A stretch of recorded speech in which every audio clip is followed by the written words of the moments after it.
Okay, right, so moving on to example 18. And this one is a weird kind of case now.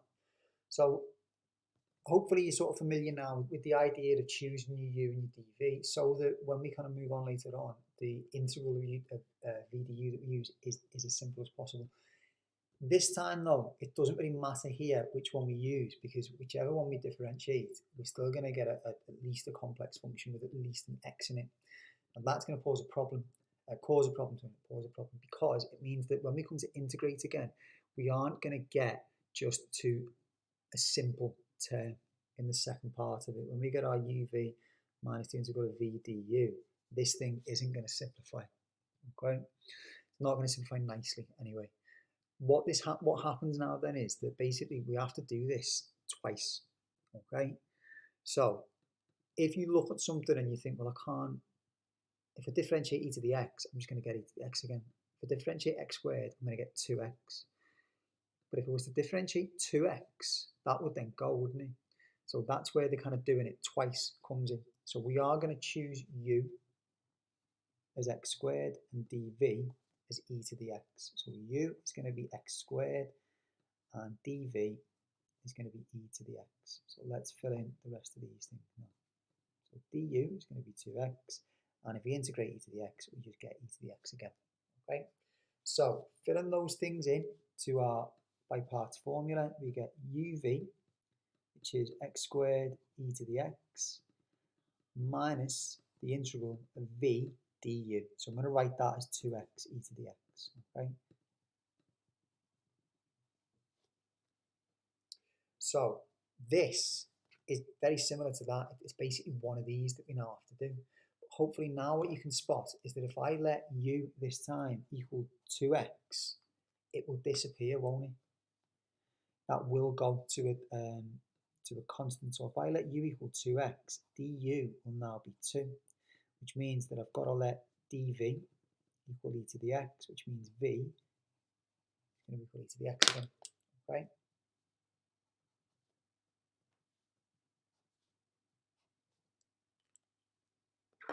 And then do the entire process again. So I'm going to get x squared e to the x,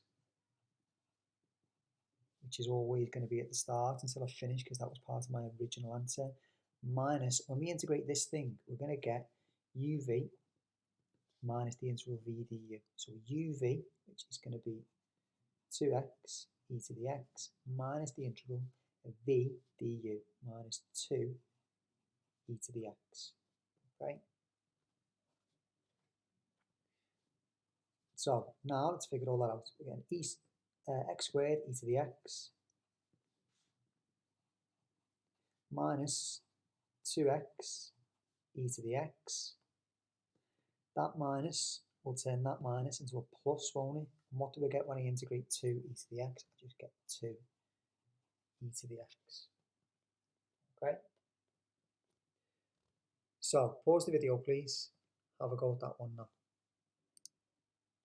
Okay. Before I do, I should put a plus c there, shouldn't I? Okay.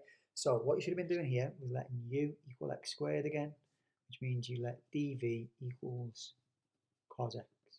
So du will be 2x and v will be sine x. Right, so uv will be x squared sine x minus the integral of v du. I'm going to write that as 2x sine x, and then I'm doing integration by parts again for this thing. So this time u is going to be 2x and du is going to be it's going to be 2. dv will be sine x, which means that v will be minus cos x. So I'm going to get x squared sine x from there, minus, and then I put a bracket around all this, uv, so that's minus 2x cos x minus the integral of v du, so that's minus 2 cos x, x squared sine x minus, I'm going to keep all this in brackets for the time being, just until I've got this term sorted. Okay, so that's minus 2x cos x minus, when I integrate minus cos, I'll get minus sine. So this thing is going to integrate to minus 2 sine x. Because I'm taking it away, I'm going to have minus 2 sine x. That's going to give me plus 2 sine x. And then I can effectively multiply out the bracket. So both of these things are going to change sign. So I've got x squared sine x plus minus 2x cos x minus 2 sine x plus c. Okay, well done if you got that one right.